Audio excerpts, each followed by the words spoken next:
Quand on a trouvé un homme qui nous plaît, encore faut-il créer de l'intérêt chez lui. Encore faut-il qu'il ait envie d'apprendre à nous connaître. Et ça, c'est un tout autre sujet. C'est pourquoi j'ai décidé de vous faire cette vidéo. Aujourd'hui, on va parler de ça. 3 clés pour devenir intéressante. C'est tout de suite et c'est sur Attitude Séduction.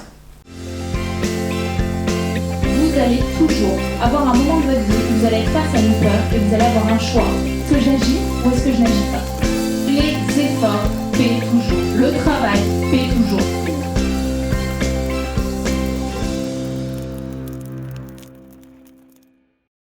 Bonjour à toutes et à tous, j'espère que vous allez bien et j'espère surtout que tu passes une bonne journée. Si tu ne me connais pas encore, je suis Brenda Boucris, ta coach en développement personnel spécialisée en séduction et en relations homme-femme, certifiée en programmation neurolinguistique. Et aujourd'hui, je vais donc te parler de ces 3 clés qui te permettent d'être beaucoup plus intéressante en rendez-vous. Tu vas voir que finalement, provoquer de l'intérêt chez un homme, ce n'est pas difficile. En revanche, si tu ne sais pas le faire, eh bien, cet homme va très rapidement passer son chemin et tu vas peut-être passer toi-même à côté de l'homme avec qui tu aurais pu créer une belle histoire. Et c'est exactement pour ça que j'ai fait cette vidéo. Parce que créer de l'intérêt chez un homme, c'est relativement facile, mais il faut savoir le faire et c'est pour ça que je vais te donner 3 clés simples qui vont te permettre de créer de l'intérêt chez un homme. Mais avant de commencer cette vidéo, avant de parler de tout ça, je t'invite, si ce n'est pas déjà fait, à télécharger ta formation gratuite, les 3 clés miracles pour savoir si un homme a envie de toi et les 3 outils clés pour savoir si une femme a envie de toi. Les liens sont en description, les 2 formations sont ici. Deuxièmement, également, n'oublie pas de t'abonner, c'est extrêmement important si tu veux un petit peu t'améliorer dans le domaine des relations hommes-femmes, être plus séduisante et bien évidemment ne louper aucune vidéo d'Attitude Séduction, de conseils pour prendre confiance en toi, que ce soit pour toi ou avec les hommes. Maintenant, on va pouvoir passer au cœur du sujet. Donc, quelles sont ces 3 clés pour devenir plus intéressante avec un homme? Eh bien, la première clé que je vais te partager, elle peut paraître toute simple, toute bénigne et pourtant, mon Dieu, qu'elle est devenue rare aujourd'hui, c'est le fait de transmettre de la joie et d'être heureuse en rendez-vous. Pourquoi est-ce que c'est quelque chose d'important et pourquoi est-ce que finalement aujourd'hui ça se fait beaucoup moins? Parce que j'ai remarqué, lorsqu'on vient me poser des questions, lorsque l'on me parle dans la rue, lorsque vous vous rencontrez, une des premières questions qui vient et une des premières impressions que j'ai parfois, c'est ce manque d'énergie, ce manque de joie de vivre qui parfois émane de vous. Et pourtant, mon Dieu, que c'est important parce que devenir intéressante, être intéressante, c'est pas avoir forcément une vie dans laquelle on fait le tour du monde à peu près tous les 4 matins. Avoir une vie intéressante, c'est avant tout avoir une vie dans laquelle tu es heureuse. Et si tu ne sous-communiques pas cette joie, et je vais t'expliquer comment faire, eh bien ce que tu vas plutôt laisser entendre, laisser imaginer à l'homme, c'est que tu as une vie morose, une vie dans laquelle tu n'es pas forcément épanoui, une vie dans laquelle où tu pourrais être mieux, mais où tu ne te donnes pas forcément les moyens d'être bien. Et sans cette plus-value de joie et de bonheur, tu donnes plutôt envie aux gens de ne pas te fréquenter, au lieu d'être plutôt dans la joie, l'énergie, l'apport de valeur, où là, chacun et chacune va avoir envie de se retrouver en toi et va avoir envie de te fréquenter davantage. Donc comment transmettre de la joie, comment transmettre du bonheur? Ça va passer par des choses pourtant très simples, comme le sourire, le fait d'avoir une énergie positive, d'arrêter d'être dans un calme un petit peu négatif, dans ce que j'appelle un complexe de vivre, et pas un complexe de zip, attention. Un complexe de vivre, c'est-à-dire le fait d'être constamment désolé d'être là, le fait d'être constamment désolé de vivre. Au contraire, si tu manques de confiance en toi, le meilleur conseil que je puisse te donner, c'est d'essayer au moins en rendez-vous de venir avec du sourire, de venir avec de la joie. Quand j'étais plus jeune, j'allais en rendez-vous et quand je parlais de moi, j'avais tendance, pour vouloir un petit peu amener la pitié des hommes, l'intérêt des hommes, j'avais tendance à pleurer en parlant de ma vie, de mon harcèlement scolaire et de tout ce que j'ai pu un peu connaître.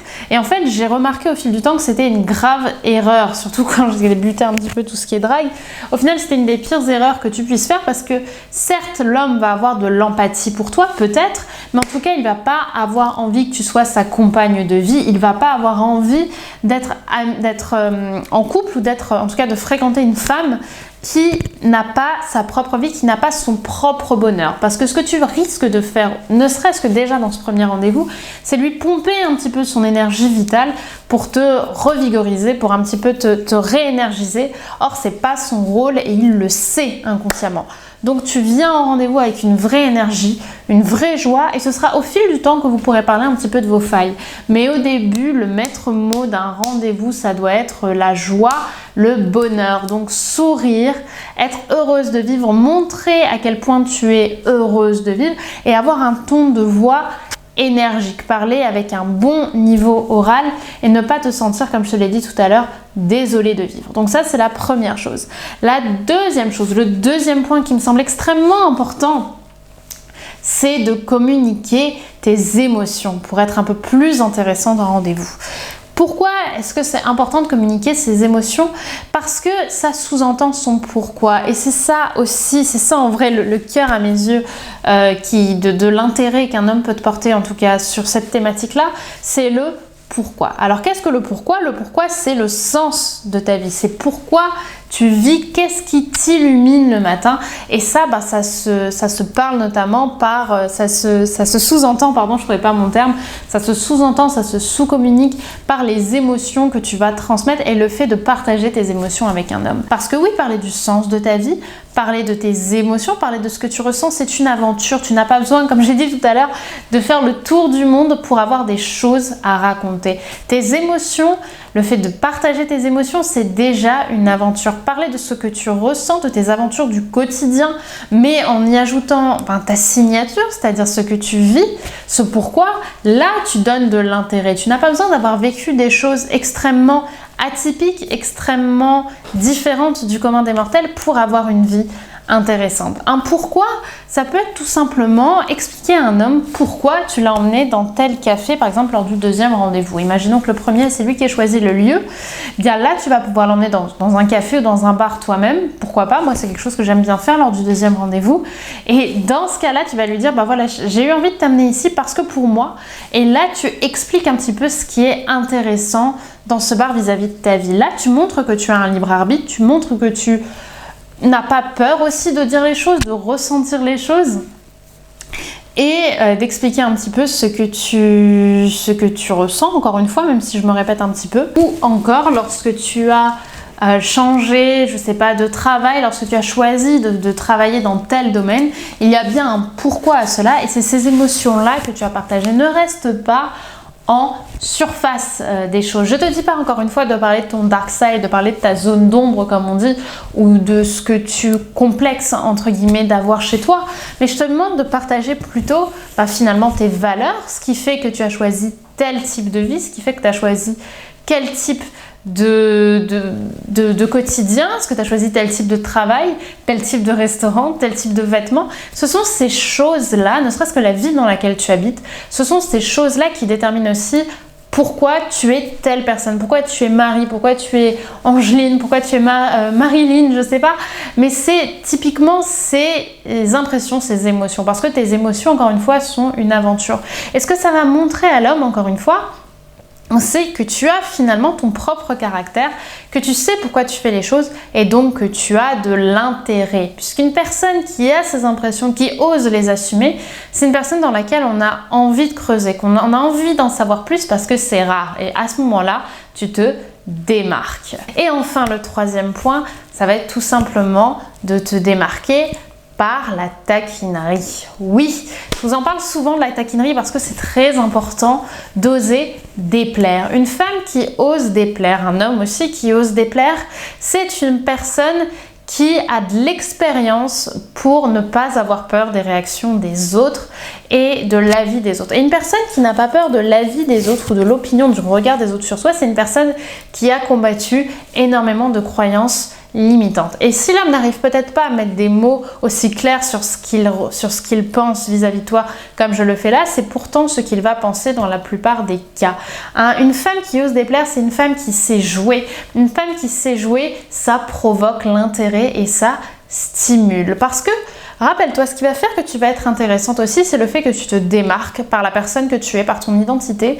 Et la majeure partie des personnes aujourd'hui en rendez-vous essaient d'avoir un rendez-vous, ce que j'appelle malheureusement normal, c'est-à-dire de rester dans les lignes, de rester sur les rails et surtout de ne pas faire de hors-piste. Or, c'est dans les hors-pistes qu'on crée réellement de l'intérêt chez quelqu'un de vraiment intéressant. C'est en n'étant pas dans la gamme, dans la ligne droite. Donc, sortir de la ligne droite, c'est tout simplement taquiner, c'est oser amener la conversation à un autre niveau. Alors, un petit peu de sexualisation, parce que forcément, quand on taquine quelqu'un, il y a un jeu derrière, et c'est un jeu un petit peu homme-femme. C'est rare de taquiner de cette façon-là, on va dire, une personne de sa famille, ou bien ses amis du même sexe, si on est hétérosexuel, bien sûr. Et dans ce cas-là, ce que ça provoque chez un homme, c'est « Ah ok, elle ose me défier, elle a ce culot-là ». Et ça va lui donner envie, si c'est bien fait évidemment, de creuser. Alors évidemment, il ne faut pas avoir peur qu'il te renvoie la balle, parce qu'il va vouloir lui aussi jouer. Mais c'est en jouant mutuellement que vous allez créer une vraie partie de ping-pong intéressante.